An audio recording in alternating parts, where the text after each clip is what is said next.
Hi students, welcome to second year commerce class. In continuation of our 2 marks bits, in previous class we have done with 18 bits. Now remaining we'll discuss. The 19th one is innovation. Okay, as you all know that innovation is the most important characteristic of a entrepreneur. What is innovation? Finding something new, a new method of teaching, or say new banking system, new product, new medicine, something you create. So it has got direct relation with creativity, where you put lot of efforts, you go for research and development, and then you come out with a new product or new service, then it is called as innovation. Innovation is to find out a new thing or a new service or a new method. Okay, so the people who innovate and go for large scale production of goods are called as entrepreneurs. Okay, so to be an entrepreneur, you should have this innovative ideas and technique of innovation. If you cannot innovate things, then you are not called as an entrepreneur. You can be a normal businessman. Okay. Then the 20th term you can see bridge loan. Bridge loan means, as already we have discussed at this point, many times in order to complete our legal formalities and to approve our project, we require some financial assistance. Okay, as you all know that whenever you need to submit various documents, you require the services of experts, all these documentation charges. So sometimes if you are dealing with a large scale project, this amount will be in lakhs of rupees. And sometimes we may struggle for that finance, which is required for completion of all the legal formalities and the primary contracts, etc. So some banks, certain commercial banks will give you some small amount of loan with which you can complete all the initial primary formalities required to start a project. So once your project is approved, you will get the long-term loan from a financial institution or through other source, and after that you can repay this amount. So that bridge loan is the small amount of loan given by any commercial bank, which is very much required for all entrepreneurs to complete the primary legal formalities to establish their organization. Then comes project appraisal. Project appraisal means, as you know, what is a project? It is a detailed report of your future activities. What is the organization you want to establish, what type of product you are going to manufacture, how much of investment is required. That is called project report. So first you have to prepare the project report. Okay, what is your proposed product, proposed location of the industry, okay, what quantity of raw material you require, how much of investment is required, what time required to get back your investment, and all these details of your future course of action are to be put together in a systematic manner. That is called project report. So this project report is to be submitted to the concerned authorities for the approval. That means experts have to verify whether this project is going to work out or not. That is called financial viability. Means sometimes we plan commercially whether it is possible to sell your product and get your money back. Is it possible or not? We have to verify. So that is called as project appraisal. Then comes provisional registration. Initially, when you want to start your business activities, before completion of the entire legal formalities, initially you should register your firm. That is called as provisional registration. Then comes industrial license. That means, you know, in order to start some economic activity on large scale basis or to start particular industry, you require license from the concerned authorities. Okay. For example, you see for bicycling and walking, you don't require any license. But if you want to drive a bike or you want to drive a car, you require license. Similarly, when you want to start small sole trading concerns or partnership firms, you may not require any license to start your business. But if you want to start a large scale industry where you manufacture goods, so you have to inform the government that what you are going to do, what type of material you are going to use, with which what can be the effect on pollution and all. So after after obtaining license from the concerned authorities only, you are allowed to manufacture the products. So the license required to start an industry is called as industrial license. In most of the departments, this licensing system is been abolished after 1991 policy. You can start your production, then you can just inform the government that what you are manufacturing. So now government is not troubling much.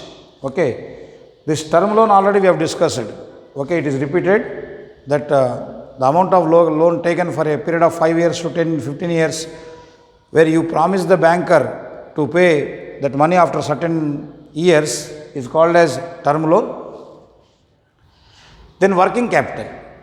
So many times, right from first year, we have been discussing this point. The amount of capital required for the day-to-day activities of our business organization is called as working capital. As you know that capital is of two types, fixed capital and working capital. Fixed capital means the amount required to establish your organization, like you need to purchase land, construct building, purchase the machinery. Okay, to create the infrastructure, we require fixed capital. But after establishing your organization, for your day-to-day activities, you require some amount, like purchase of raw material, payment of salaries, wages, electricity expenses, factory overheads, fuel cost, internet bill, water bill, all these expenses are called as working capital. The amount required to maintain the day-to-day expenses of a business organization is called as working capital. Then supermarket. So you are familiar with these supermarkets, Heritage, D-Mart, Big Bazaar. That means in a single under common roof, at one place, various varieties, different varieties of goods are available under one roof. That is called as supermarket. Different commodities are kept under one roof. The main feature of the supermarket is self-buying. A customer visits a supermarket, just he select the desired commodity, go to the counter and bill the goods, make the payment through online or currency, then get back. You don't need to depend on someone else. Here in supermarket, the customer has the wide choice of products. Like Ratnadeep you take, D-Mart you take, Heritage you take, Reliance you take, More you take. All these are the large scale supermarkets. You find all varieties of goods. Hawkers. Hawkers are the people who, that means these are the retailers who try to sell their product from moving door to door. That means the people who shout in streets, particularly maybe vegetables, maybe fruits or some plastic items. So maybe on a bicycle, maybe on a rickshaw, maybe in a auto, maybe on a moped, they will be moving from one place to another place, from door to door, shouting about their products. They are called as hawkers. Then street traders. The traders who establish their outlet on the footpath of a street corner are called as street traders, or say footpath traders. Then cheap jocks. Cheap jocks are the people who sell seasonal goods by establishing their outlet temporarily at a particular location. They hire a location for temporary purpose, maybe 15 days, 1 month. So they sell the seasonal goods like woolen blankets, pickle jars, or some other plastic tubs or whatever it may be. So they come to a colony, they come to a village, they establish their outlet over there for temporary duration.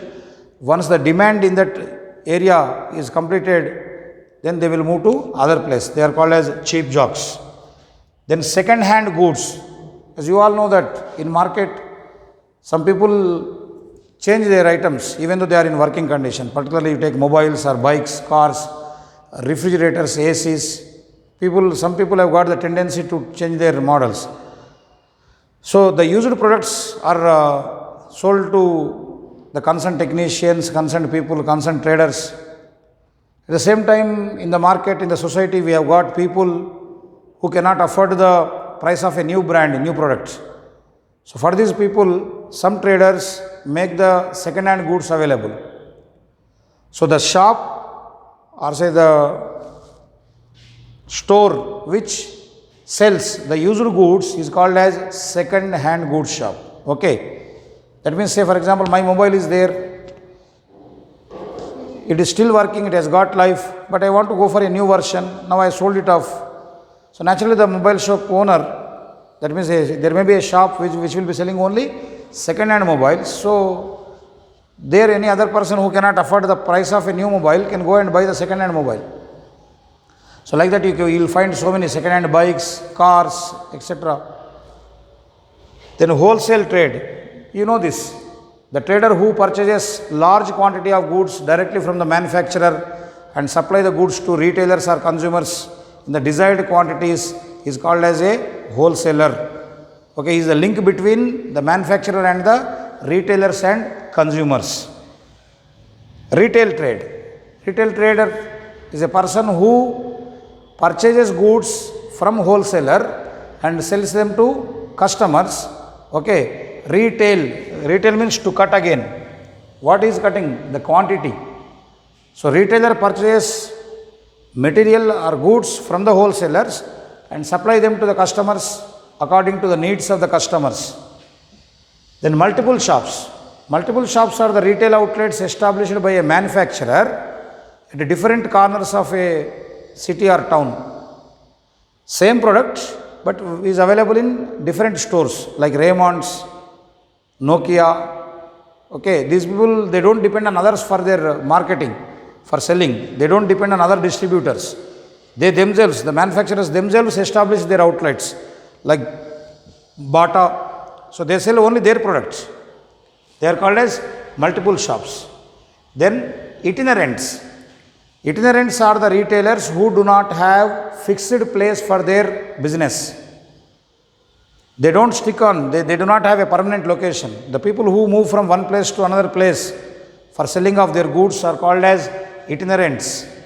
Then periodic itinerants means the people who assemble at a particular location on a particular day are called as periodic itinerants. So they will have a fixed time, fixed day. So every week on that particular day, all the retailers assemble over there. Popular it is known as Santa, बाजार जो लगाते market में. आप सबको मालूम है हैदराबाद में आजकल वेजिटेबल्स या पूरे आइटम्स एक जगह पे लाके एक जगह पे, वेडनेसडे एक जगह पे, थर्सडे एक जगह पे, फ्राइडे एक जगह पे मार्केट होते जा रहा है ऐसा. उसको बोलते हैं periodic itinerants. Then street stalls. May be on the corner of the street you see some stalls are established in which you will find different commodities required for that street. So they are called as street stalls.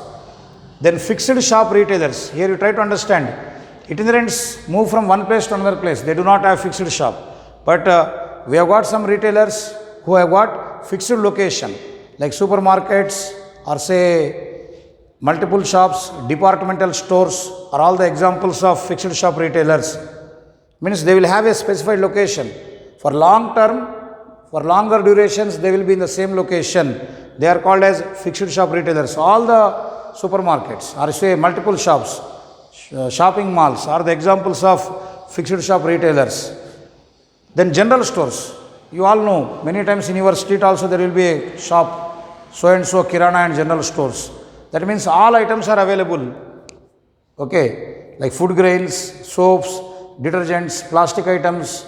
That means anything required for your house is available in that. That is called general stores. Then single line stores. That means the people who offer only particular variety of products, like only plastic items, clothes, stationery, maybe having different products but of same nature. When a product of same nature, same material is available, it is called as single line stores. Hosiery or say garment stores, stationery shops, plastic saman. Okay, you see a plastic shop, they will sell only plastic items. That means plastic buckets, plastic mugs, etc., etc. Okay, so they are called as single line stores. Remaining, we will continue in the next class.